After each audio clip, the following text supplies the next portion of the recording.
Hi, this is Tyler Roicki. You're listening to ABC Agent Broker Conversations. I'm here with my co-host, Jimmy Dulin, and we're going to talk everything real estate starting with this episode and without a bias. So, Jimmy, how are you doing today? I'm good. I'm excited about episode 1. This is a good day for us. It is. And some of you all listening might have heard already episode 0. So just a little background on who you're listening to. But yeah, Jimmy, I'd say we can dive into it. Otherwise, we can have some fun. What do you want to talk about here to kick the show off? Well, I think it's important. It's important for everyone listening to know that we are not here to compare. We're not interested in comparing A from B or B from C, et cetera, et cetera. We're just going to pick a topic week in and week out and discuss it from our vantage points, from our perspectives. If we think it's amazing, hey, we're going to be honest and say it's amazing.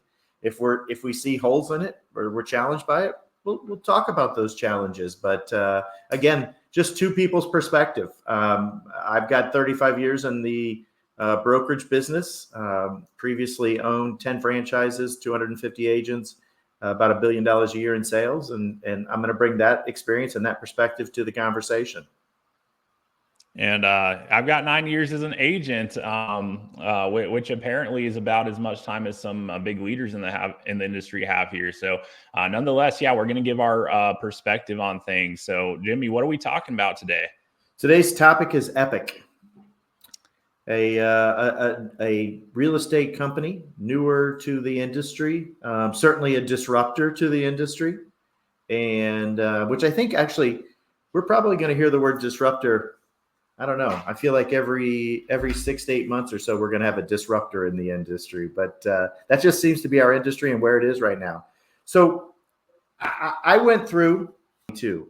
Yep. That's what I saw too. Yep. Okay. So one of the things that we didn't tell people, Tyler, is that you and I do our own independent research, thoughts, come to the table. And the first time I'm hearing your opinion of something is right here with everybody else. And the first time you're hearing mine is right here with everybody else. So 2022, that's when they began. And did you get an agent count as of 2024? Most recent agent count I got was 3,000 as of July this year. I saw that they had hit 500 late December 2023. So fast forward July, they hit 3,000.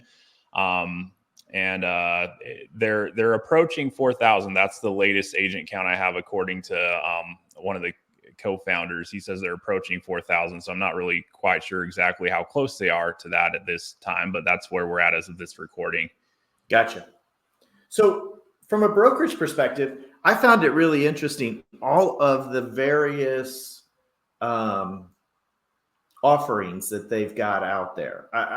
I'm fascinated by, I don't know how, you never know what's relevant to a person, but certainly, one person may find it valuable to have a tool like, for instance, they provide dog insurance or doggy care services.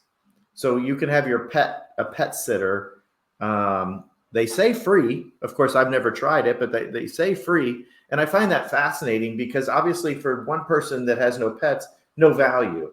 For another person that has pets, valuable. But they just seem to be layering on many, many services. And from a brokerage perspective, I find it interesting, but I also find that these things could be very expensive.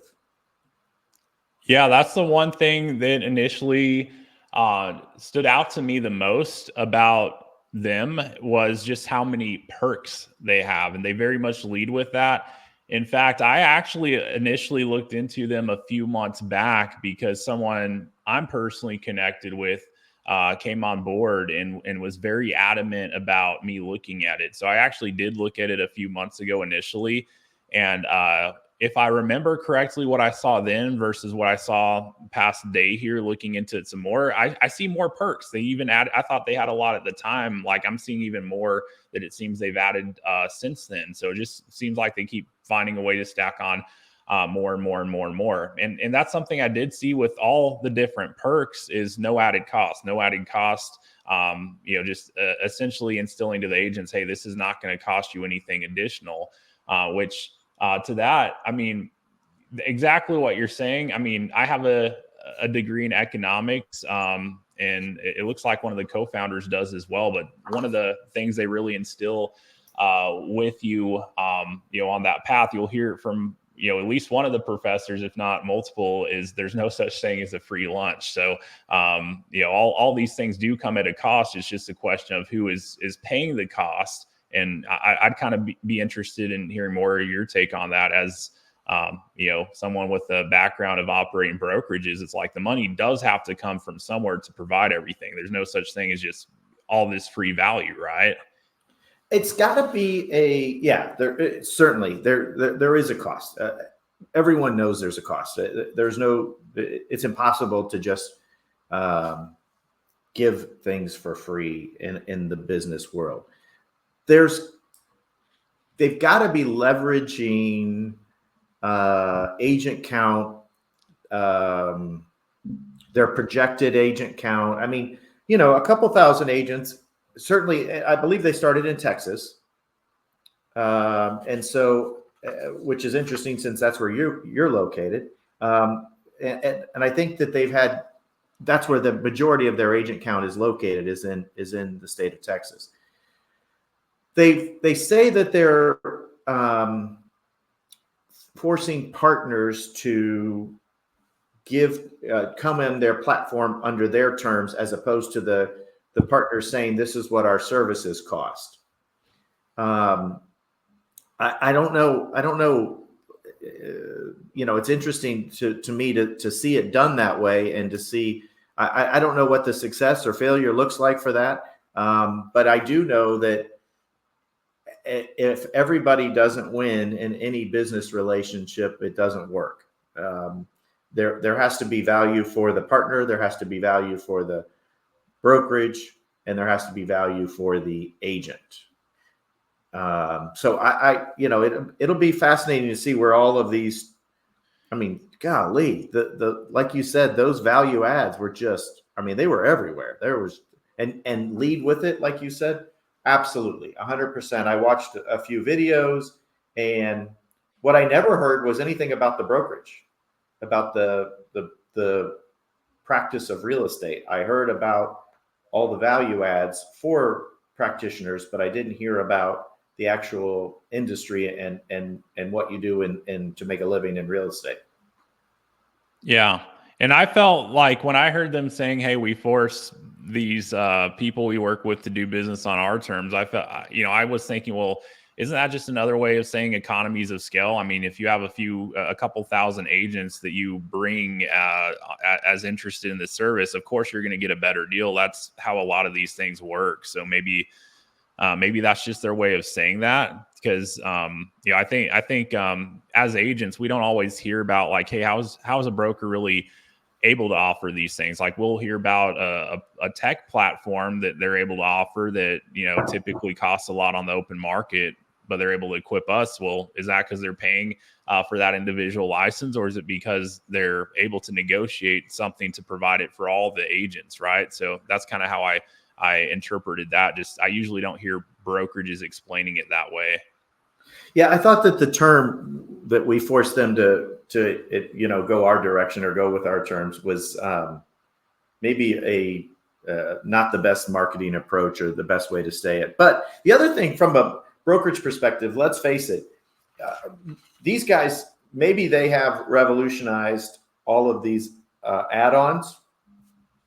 But what I see is that they're predominantly platforms that are available industry-wide. In other words, if in fact, like I'm looking at a sheet here that I received with all the various, healthcare, prescriptions, dental, vision, et cetera, et cetera, they all seem to be platforms that you can subscribe to. And my suspicion is, although I haven't researched each and every one, my suspicion is they come with some sort of low subscription cost. And so I guess what I'm thinking here is if there's value in these, my guess is they'll filter through the industry. this won't stay. It's not a proprietary. It's not like they created something and they own it. They're renting space on platforms. So if there is value in these, and that'll be deemed by the agents, right? I mean, agents are going to determine if that brokerage is offering something of value or not. And if it is valuable, I think you'll see these spread across all platforms, whether it's bricks and mortar, cloud-based, et cetera, et cetera. Well, yeah, healthcare, like just a note on that. And I paid attention to like kind of the fine print. A lot of times people glance over because it's easy. And they'll tell you this is coming straight off of their website and straight off of the information they provide on this directly. But like healthcare, for instance, we hear that and we think, okay, yeah, our health needs and surprises are taken care of, right? Like that might be something that comes to mind if someone's considering that as a benefit. But if you look at the disclaimer that they put as they're describing the benefit, it says free healthcare is not insurance and it does not cover hospital stays, testing, or medical procedures. So it's important to understand what they're saying. Okay, there's some free prescriptions you can get.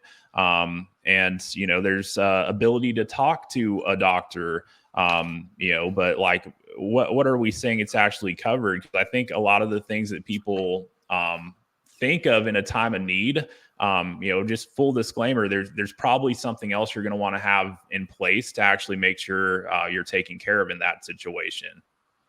Yeah. And by the way, you said something that I just want to say that I thought was fabulous. And that is their website. I mean, you want to talk about presenting a comprehensive presentation to agents. Obviously the site was designed to sell their value proposition to get agents to join. And I thought they did a really nice job. I thought their website presented a lot of information there. So let's move on to their commissions and their business model. Something like you said, small print. I'm going to get to one that I don't think most people are going to pay attention to. It said low 0.01% transaction fee. Doesn't sound like much when you put it that way. No, but that's 0.01% of the sales price, not of the commission. So when we talk about a commission being some percentage of a sales price, and then the transaction fee being a percentage of the commission price, that would be one thing. But when you talk about it being 0.1% of the sales price, this is in effect a reduction of your fee. So you charged X, whatever that may be, and you just had a tenth of a percent reduction in that cost. So on a $1 million property, which is not uncommon anymore, that's a potentially $1,000 transaction fee. So no, they do note that they cap it at 500 though. So I saw that per transaction. Yep. For a total of 5,000, and then it reduces to a maximum of $250, I believe. Yep. So I just found that was interesting. I've not seen anyone have a transaction fee that was based on the sales price like that. I found that interesting. That could be costly on a $500 transaction fee on some sales prices could be pretty substantial. Oh, of course. It's interesting. Yeah, that's the first time I recall that I've seen a variable. I've looked at a lot of brokerages, but yeah, that's a variable transaction fee. So correlates directly with the sales price because there's a lot of different example. Like usually you think of one of the or the other. You either have like a split or a transaction cost. Here you're seeing that you have a mix of both. And so definitely something important. I would say. If I were seriously looking at this, I would want to run both my current production as well as my anticipated production through that to truly understand, okay, what's it going to cost me, to operate here? Because, if you're kind of glancing over that, it's easy to miss. But I mean, yeah, if you're doing a decent amount of closings, I mean, 10 a year, that could be $5,000 right there, depending on your sales price. And if you're going to do a lot more, obviously you're going to pay more than that in transaction costs, on top of your capping production. So from a brokerage perspective, I found it fascinating, the declining cap. I find it fascinating from a sustainability business model because there's another company. Well, I don't want to compare, but I've seen others do it, and you start to, when you've got one agent that pays you $15,000 in their cap and another agent that's paying you $10,000 in cap, you start to create more value with a $15,000 agent, right? I mean, if you're paying more than I'm paying, you're more valuable to the company. I wonder if I'm on a declining cap and I'm at the bottom, they say that they give out leads. Who will the leads go to? I mean, wouldn't they go to the people at the top who are paying the most so that they have the opportunity to earn company dollar? But I guess more importantly, from an agent perspective, did the declining cap do anything for you? I found it fascinating, but I wondered if it was attractive to you. Yeah, I could see the appeal in that. That you have an opportunity, like it's basically a loyalty program. The more you stay with the brokerage, the less you pay into the brokerage through over the course of time.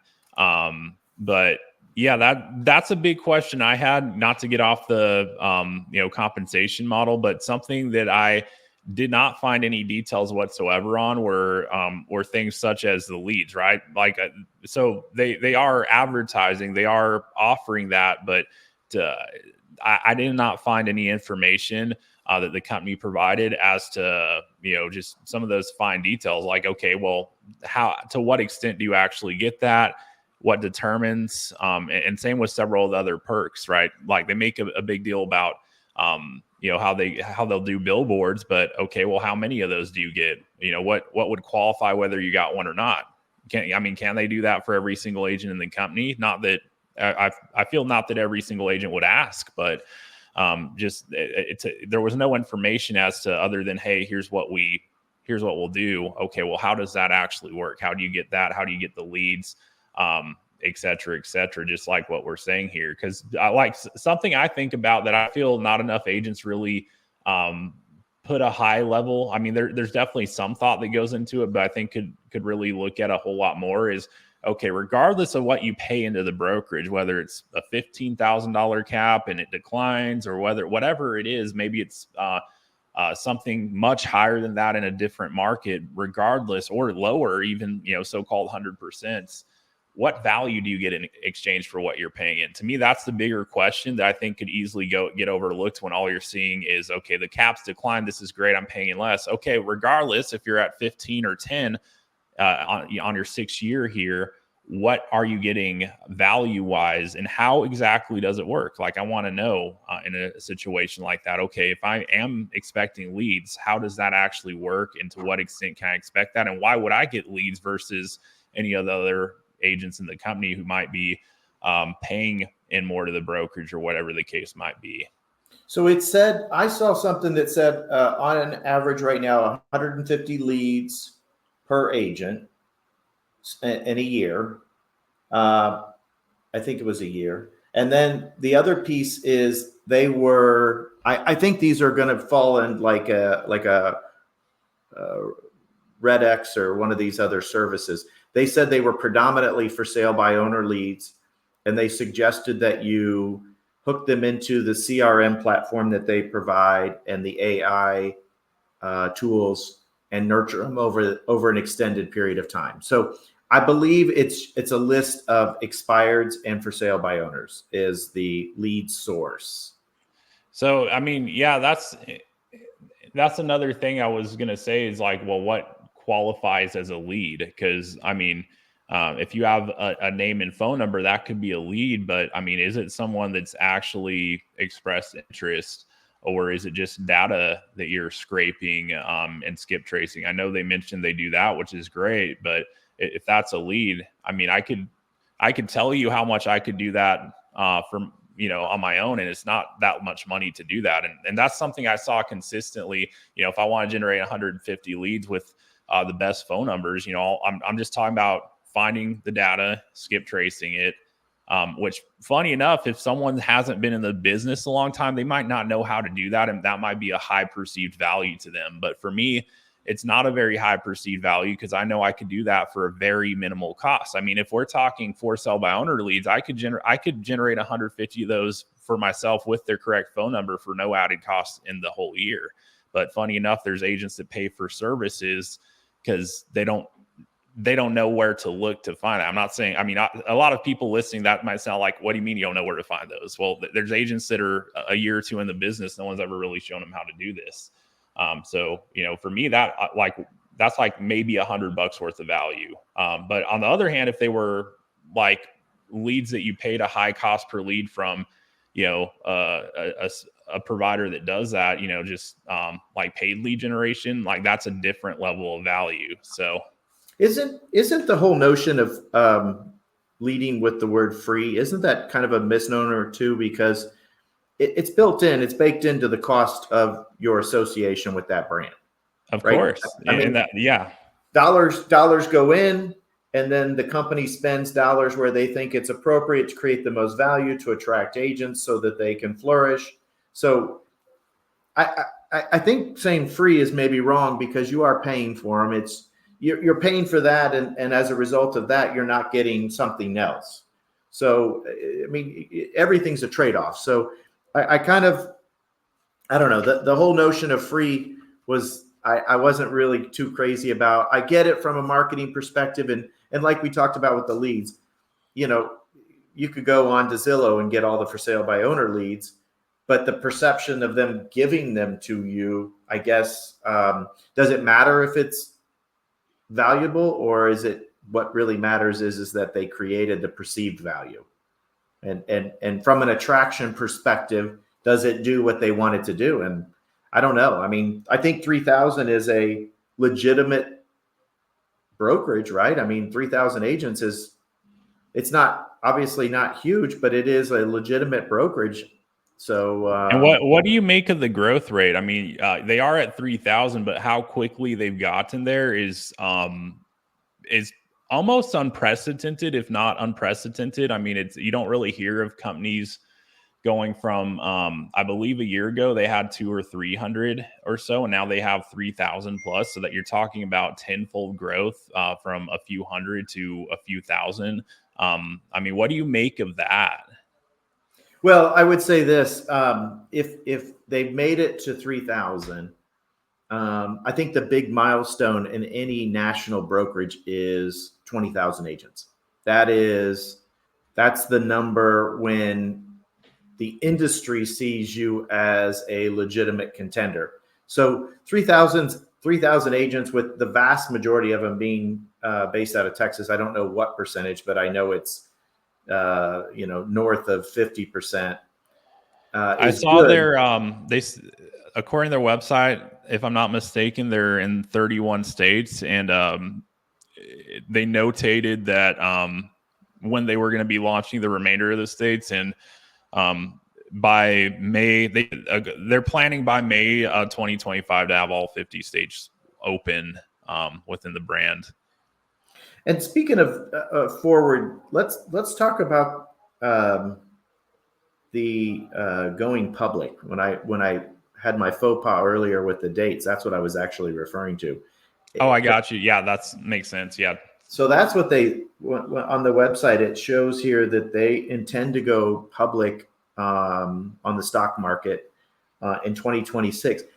I found that interesting. I don't know that I've seen another brokerage model predict when they go public and begin promoting it. So they're giving away stock in their current model with the idea that it's going to have some value at some point in time, but before it's even public. I don't know.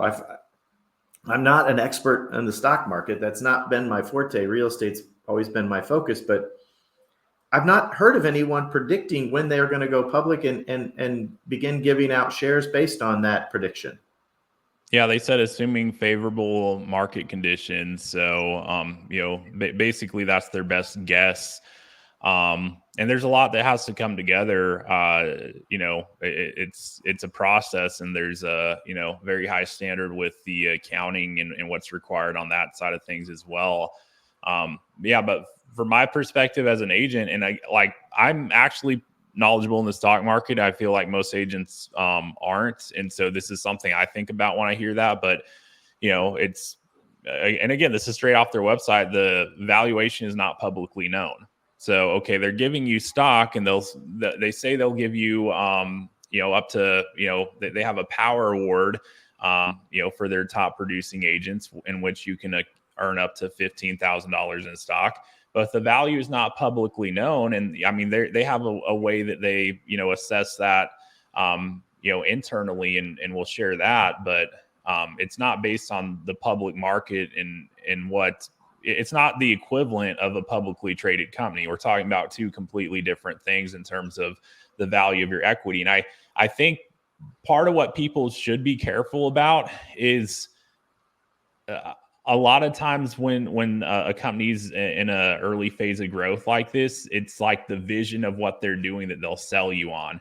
Like that's a lot of people won't perceive what I'm saying as a negative. They'll perceive that as a positive. Like, hey, I'm getting in on the ground floor. The stock's not public yet. I can get these shares before they're public.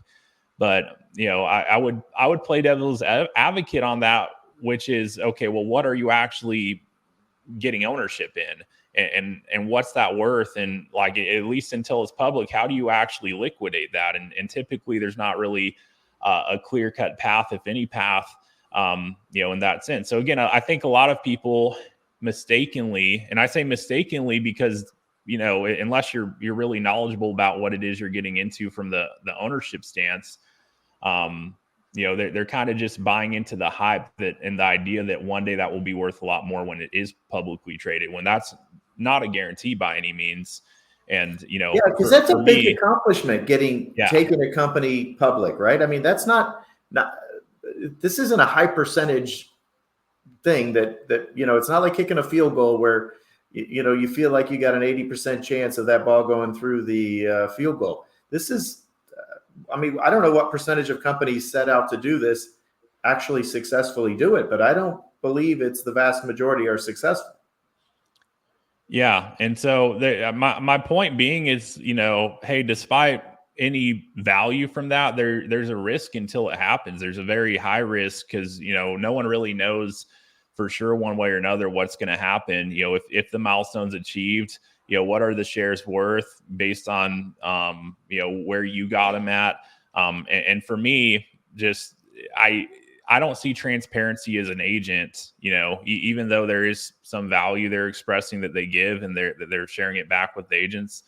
I see a different level of value when I have a crystal clear ability to see, okay, what are these shares actually worth? What am I actually getting? And, the best way to do that is on the public market, which, that's great that they have that as a goal, but just, between now and then, I don't really have a clear idea of what that would actually mean one way or another for me as an agent, even if I was getting the power broker award. To me, there's just not as high of a level of transparency as, post being available on the public market. So I'm looking at daily training, advanced topics. We don't just cover basics. Our experts will help you at any stage of your career to help you take your business to the next level. They don't ever go into explaining who the experts are. So this seems to be somewhat of a theme, is big splashes, not a lot of content or context behind it to support it. Did you see anything on who the experts are? The only explanation I found, actually, it was related to the mentorship. They explained that a mentorship would be from the area leader. So it sounds like there's a specific person who's an area leader who's responsible for mentorship in that area. And the training, I wasn't really clear on that either. All I could find was daily live trainings are available, and they record them, so effectively they're available on demand as well.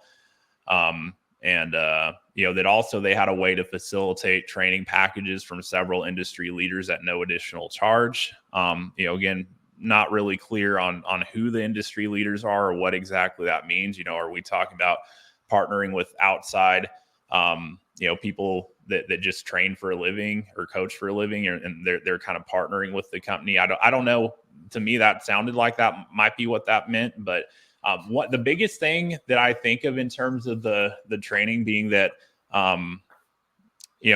as they would express, it's a very agent centric. And actually, this is something I watched their brief introduction video, and something that I haven't quite heard before was just how many things they were saying they were the first at it, like tied together. It was, and I don't think they meant that, hey, we're the first company this, but I think they meant, hey, if you tie all this together, this is what they're the first at. And they said the first agent owned, agent operated, agent founded, agent centric, tech driven brokerage ever. They said that all like together over and over and over. Wow, that's like a lot of like, okay, basically we're baking a completely different cake here because we're the first cake with all these ingredients combined. But, a lot of those things, if you say it individually, I mean, they're not the first. I mean, maybe if you tie all those ingredients together, but that was just something I wasn't really clear on.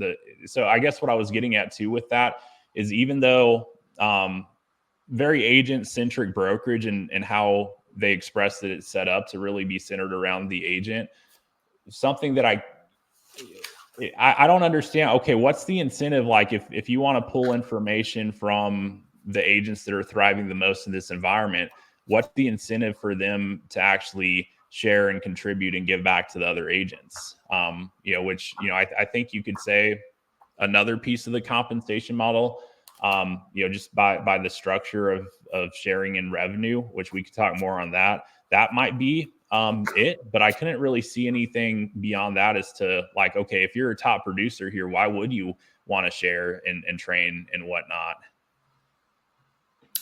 I also I saw a interview with the founder, and it talked about him. I think he went to Harvard. It's not I think 2004 Harvard graduate. Yep. Okay. And I believe graduated. I think he had an economics degree. That's exactly what I saw. What I didn't see, he said he was self-taught in social media, self-taught in graphic design, self-taught in building apps, et cetera, et cetera. What I didn't see was his and I don't know, so this is more of a question. Industry experience. Was he in the industry? Was he a part of real estate? Not a part of real estate? What I could find about that is it appears he's been licensed about 10 years as a licensed real estate agent. So about 10 years as of this recording. So talking around 2014 or so, maybe 2015.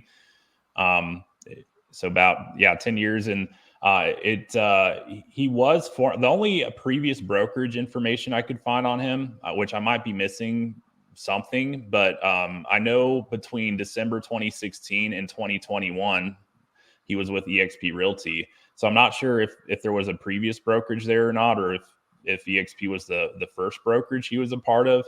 But that's all I could find on the license holder experience. And I couldn't really figure out on what level he was in production himself. If I go back, I could see on one of his online profiles some previous sales going back to around that 2016 or so time frame.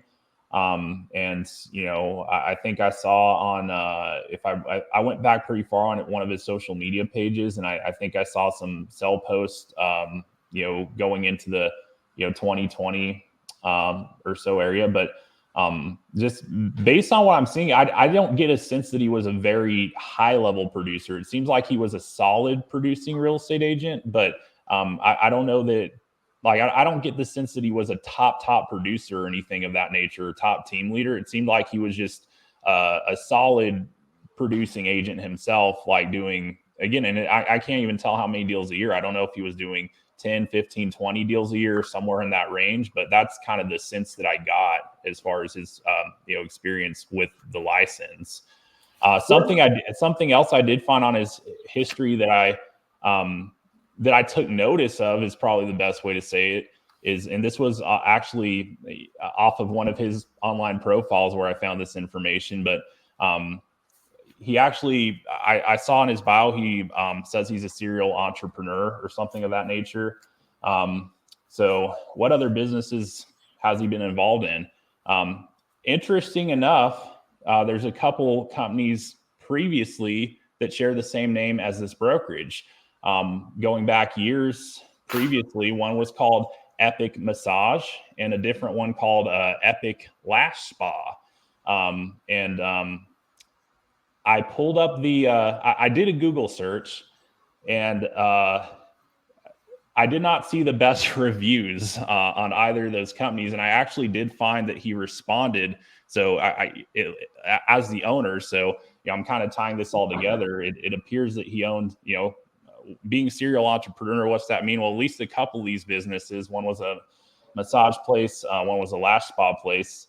Not the best client reviews. Like I'm talking, one had like 2.5 out of 5 stars on Yelp, I believe. And then the other one, I think it was a little bit higher, somewhere in the 3s, but there were a lot of reviews that weren't so nice, you could say. And something I consistently saw was the customer service. That's where the reviews were saying, the people that were unhappy, they were expressing they weren't happy with the customer service. That was a theme I saw over and over again. So just interesting fact I'm sharing. I'm really not trying to beat them up, but that's just something interesting I saw, that literally they had the same name going back years now, and that there weren't stellar raving reviews all around about it. Well, that's a fascinating one. I did not see that. So Epique Massage and Epique what? Lash Spa, which it appears they're no longer open for business, but I'm just pulling up their profiles online where you can see what people are saying about them. Wow, that's that one I find rather fascinating. So, what parts of this were you, as an agent, were you enamored with? Just in general. Yeah, like what like when you went through this, what did you think? Oh wow, that's pretty amazing. I like that. Or yeah, I'll get to that actually real quick while we're talking about the founders. It's so 3 co-founders, as I found. So you have Joshua Miller. He's the one that had the ties to the previous companies called Epique. And then Christopher Miller and Janice Delsid. I don't know if I'm saying her name correct or not. All Texas based, out of the Houston area, it appears, or somewhere thereabouts. So something I don't really know what to make of this one way or another. Joshua, you go back, you see a lot of social media history. You can go years back, and he's got a presence there. I couldn't find any history, like no online presence from Christopher. And also Janice. If you go back, you can't really find much about them previous to their association with Epique as co-founders. So again, I don't know what to make of that. I just, you can't really go back over the course of time and really see much. Like I literally couldn't find any history on Christopher. But what I did find, if what I'm seeing is correct, which he kind of has a common name. I'm pretty sure I found the correct one on Trek. I kind of looked their licenses up. If I'm looking at the correct person, which I believe I am, it appears he was licensed in 2021 and let it expire. So just interesting note there. I saw that Joshua, his license is currently in active status. Not that that's the most important thing if you're the leader. It's not like you're active in production or anything. And maybe you have a different perspective on that. I'd love to hear if you do. And then Janice, it looks like she was licensed late 2020. Prior to that, all I could find was at one point she worked at Wells Fargo as a service manager back in 2013. And as late as 2019, even going into 2020, she had a financial services or tax preparation business that she had described it.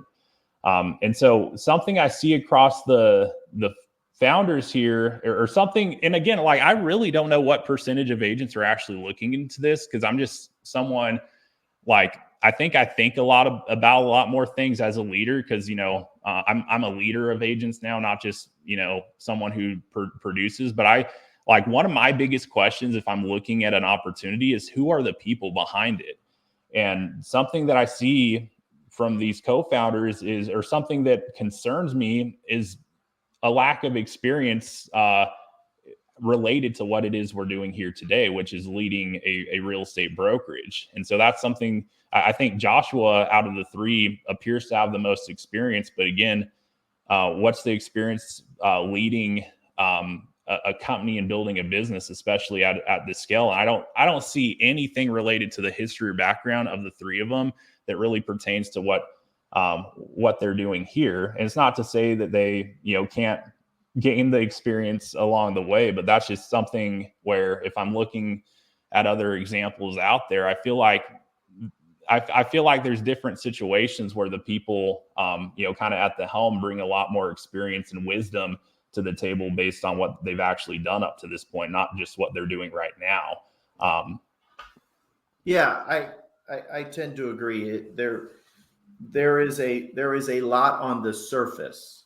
I don't know when you peel back the onion what you're going to find, but there is a lot on the surface that certainly could appear to be very intriguing and exciting for someone. Understanding what all of it really means is a longer, deeper dive than what you and I certainly have. But back to your question, and if there's anything I just shared that you wanted to dive more into, please do so. But you asked me kind of what really appealed the most. Their marketing is phenomenal. It might sound like I haven't said anything, super like, hey, they're great at this, but no, they're great at marketing. They like their messaging. I totally get why it's appealing to agents. Their branding is phenomenal. Just very visually appealing. I don't know what it is, but it seems like very few companies in the space really nail down that. If there's anything I'd say that they've just completely nailed down, it's their branding. Everything from their billboards to their signage. I've seen some of their signage in yards. They do a very good job with that. It's visually appealing. I think they've got something with their brand that sticks. They got a theme around the power agent. I see they have like a power button in their logo. So let me get on that. When you talk about their branding, I agree. I think that their branding, like I said, their website earlier, all the messaging, all the branding type of things is really strong. But something on the branding that I do think they're kind of bucking the trend, if you will. And the trend is agents have built their own individual brands or identities. They're stripping that from the agent in this particular model. I don't know if that's good or bad, but I do know it's not consistent with the industry trend. Agents, so you're gonna use their sign. You're not going to use your sign, and your sign with them is going to have your name and phone number. It's not going to have your logo. It's not going to have pictures. Now you can do things on riders, but their sign is limited, and I think that's an interesting direction for a brokerage in 2024 to be going, because I think what you see is most people have built their own team logos, their own individual logos and identities, and they want to maintain that. Yep. I'm glad you pointed that out, because it's interesting too how they I guess pitch or market that. Because like, for instance, I pulled this off of what they were saying about the billboards. They say that we aren't advertising Epique. We are advertising you and your listing. Each billboard will be customized to have your image and contact information.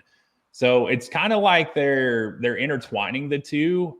They're like, everything is branded, branding the company very much so, but they're saying, hey, well, this is for you as the agent. We're putting you in the center of this. What's your take on that? Because it's, I agree with what you're saying, but it's just interesting how they're positioning and pitching it. I don't see it as the agent. I don't see it as agent centric at all from a brokerage perspective. This is solely designed to promote the Epique name and not the individual agent. I from a business model perspective, I think this is all about building a national, attempting to build a national brand. I think we said they're in 30 states right now with the goal of getting to all 50. So this is a company brand. That's the primary focus here, not the individual agents. And I don't think that will. I think that will. So far, what I see is that one being a big hurdle for them to overcome, because agents want their identity, right, wrong, or indifferent. I'm not here to debate what's the right way to do it or the wrong way to do it. I'm just saying that agents want their identity, and stripping their identity, I think, is it's vanilla. And if it's not the agent's identity, then it's got to be somebody's. And in this case, it is the brand's identity. It is not the agent. And that broker focused is I don't know. I don't like that part. Yeah, and that kind of ties into, I think, a theme I see across just about their entire offering.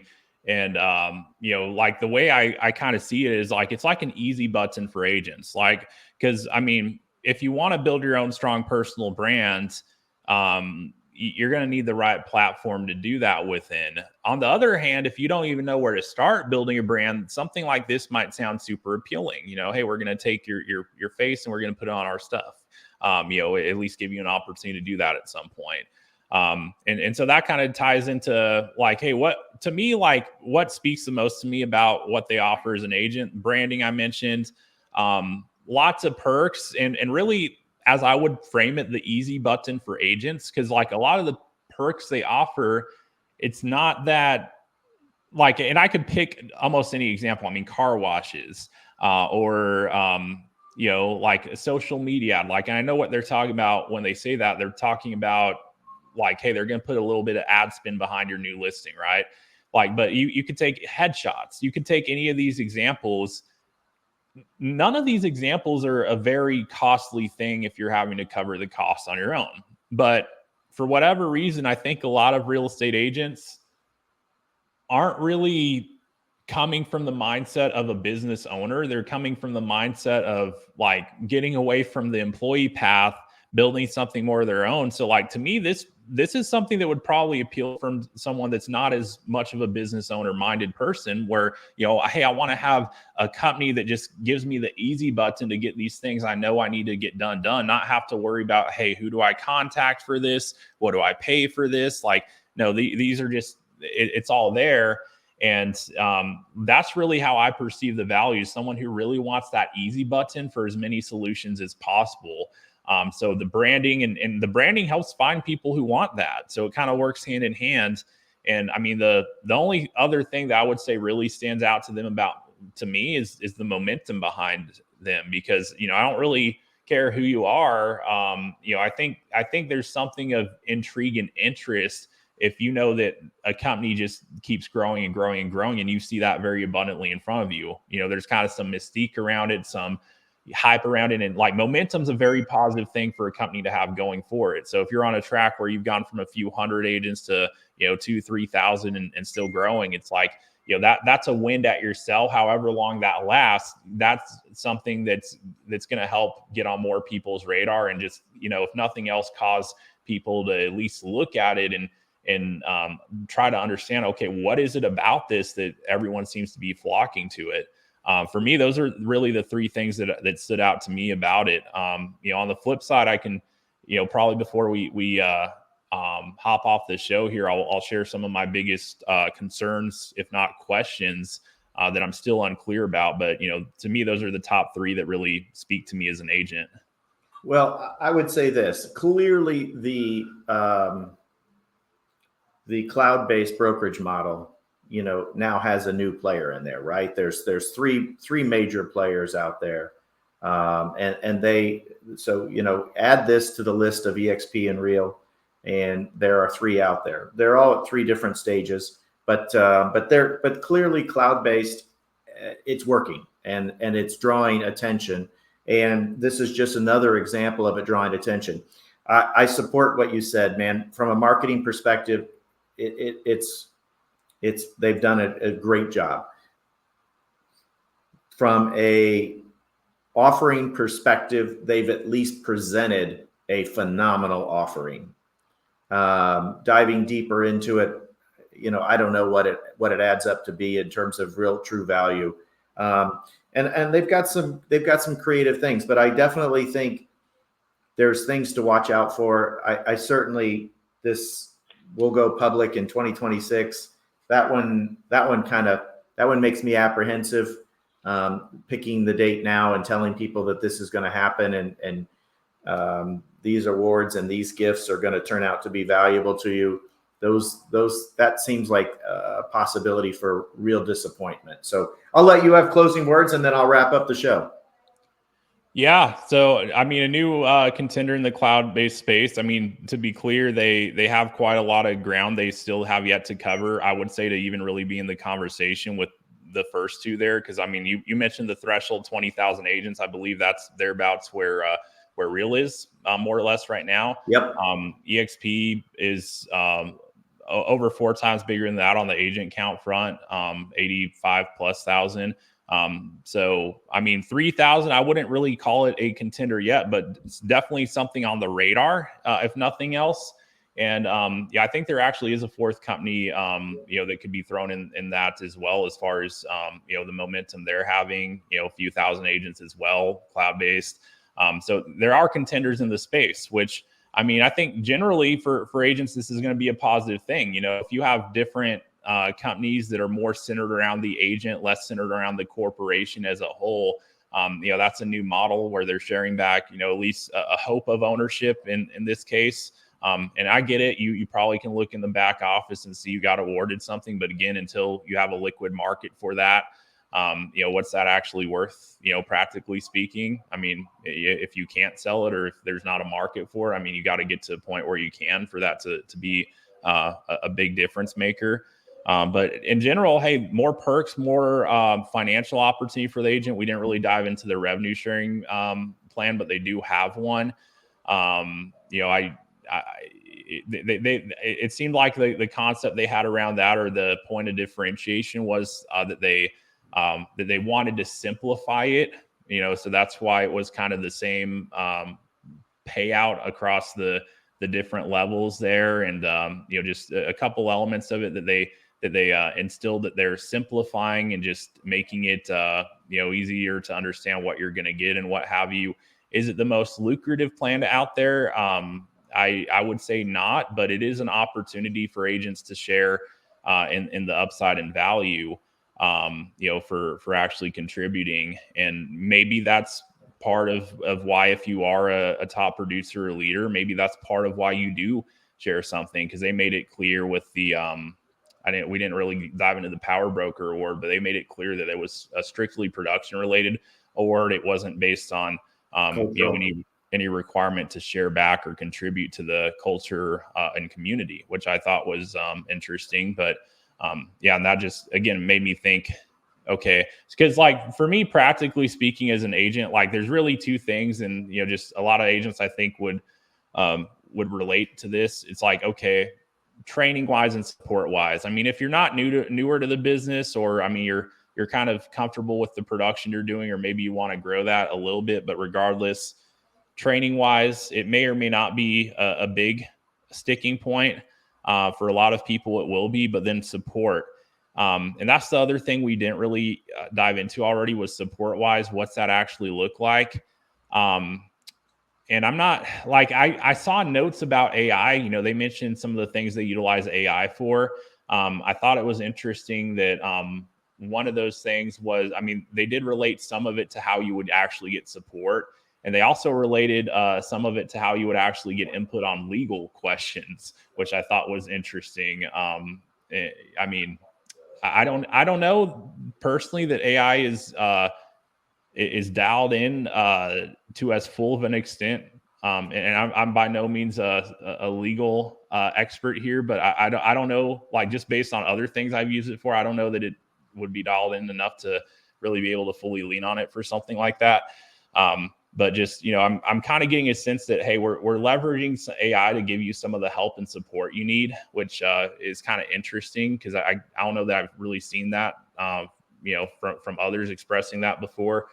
And it just makes me wonder, okay, what does the actual help and support look like when you need, like when you want that human element, when you want, because even with mentorship, it noted, hey, when they're available, when they're, like that's when you'll get it. Well, what does that even mean? Well, like, is someone even going to be available same day, if not next day? Because I know from experiences I've heard from agents all around the industry that in terms of mentorship, like it's easy to say one thing, but especially if the details are ambiguous and it's not really clear one way or another what it actually looks like, it's just so easy for that to kind of be, hey, anything goes here. Well, yeah, you have a mentor, but it's really whenever they're actually available. They might not be available here the next day or two or what have you.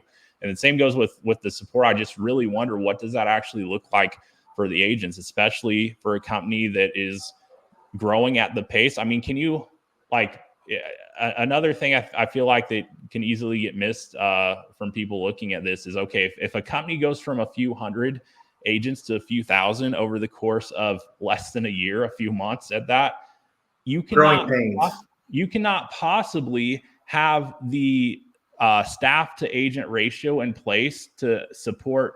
Like, you can't go from a few hundred to a few thousand people and have the correct staff ratio to actually provide a high level of support. It's impossible, because you could not, it would be irresponsible if you were to hire for those positions expecting to go from a few hundred to a few thousand agents that quickly. So there is no way, and I didn't even think of this, but just as we're talking, there is no way that they could have the appropriate employee to staff rate or the agent to staff ratio to properly support the agents. Like, a company cannot grow like that and have that in place. So I would imagine, and maybe some have a better experience than others, but there's probably some agents that are hurting to actually get the help they need. And probably those that are hurting the least are those that rarely, if ever, need help and wouldn't really even be seeking it out. Well, there's definitely going to be lovers and haters, right? Of every brand, of every tool, of every product, etc. So I think what I'd love to do is encourage, if you're a lover of Epique, get on here and give us some comments. Let us know what you love about it. Let us know what your experience has been like. If you're a hater, you've been there and you left, or you've looked deep into it, why you didn't go, etc. Give us some comments. We're a neutral party. We're just here to bring the conversation to everybody. So, I want people to share. Absolutely. We want to hear your feedback. Yeah, definitely either way you stand on that. And then, like, kind of my last thoughts, and then I'll let you kind of share yours, Jimmy, is, like, my biggest three questions or concerns, depending, I mean, I'd say question, because I'd really like some more insight on this, before making a definitive conclusion. But just based on everything I researched, it's very much a question and a concern that I have for them, or really anyone that decides to run with them, is, for one, is this a solid foundation to build your business upon? To me, that's a mystery. I don't feel confident that it is, but I also can't say definitively that it isn't, because we have a 2-year track record. This company's existed 2 years. It's had a lot of growth in that 2 years, but is this going to be a place that you can keep building on years into the future? I don't know for sure one way or another on that. That just kind of based around the business model, is it going to be able to work and grow at scale with the given offering and financial, the compensation model? Can that grow at scale? Because you're talking about what your cap would look like 4, 5, 6 years into it. This company hasn't existed that long.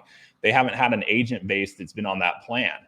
So are they prepared when they have a significant amount of agents that are paying this reduced cap to actually, like, has that really been modeled out financially to where they know for sure it's going to work?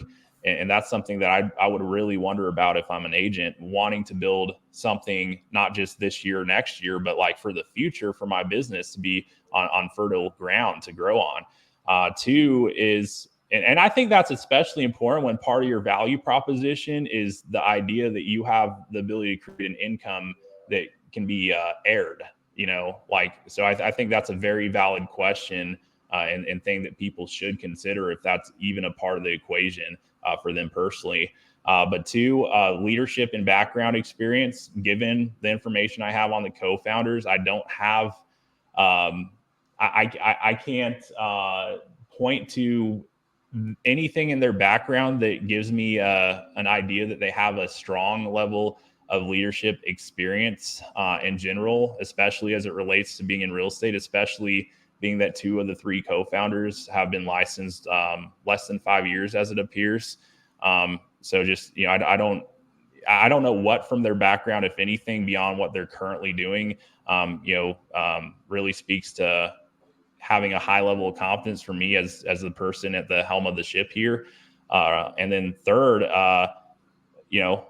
their staying power, kind of related to what I already said, but their financial ability to really withstand with the current offering and numbers. Because I think that something we've seen, throughout the course of time in our industry, you've probably seen it more than I have, but there's companies that have one thing at one point, and then they have to make changes as they grow in order to actually stay afloat. And we even see this from some of the biggest, most established companies in the industry today, on how they have to kind of pivot and reposition as market conditions change and as and whatnot. So like what might be a sticking point now, what's that look like if it changes in the future? And to me, that's just, I don't really feel like what I'm looking at today,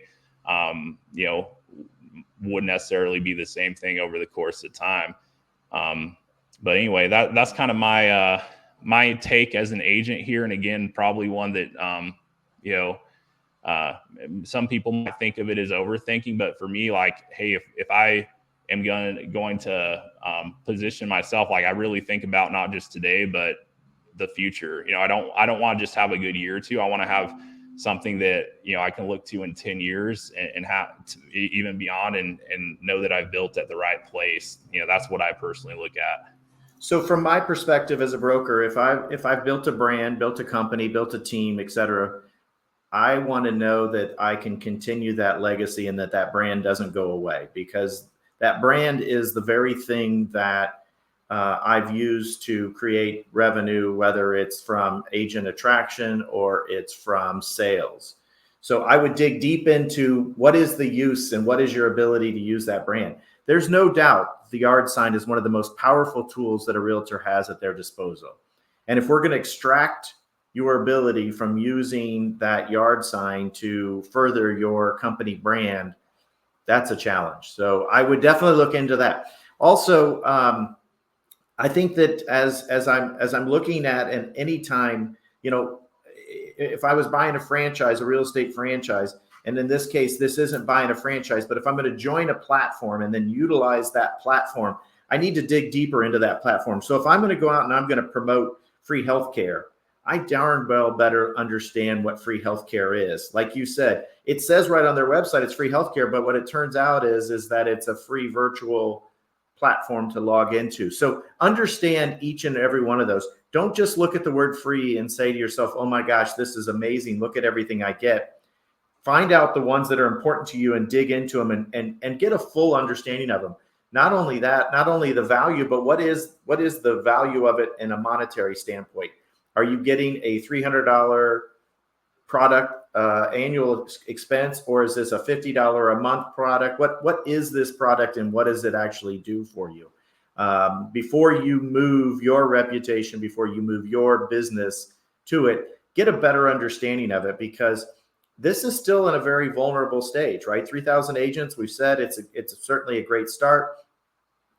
We don't know what the future looks like for it. We have no idea what they will or won't do, but we know that there's a lot of zigging and zagging for this platform to succeed from 3,000 plus agents. So again, our unbiased just review, trying to stick with the facts.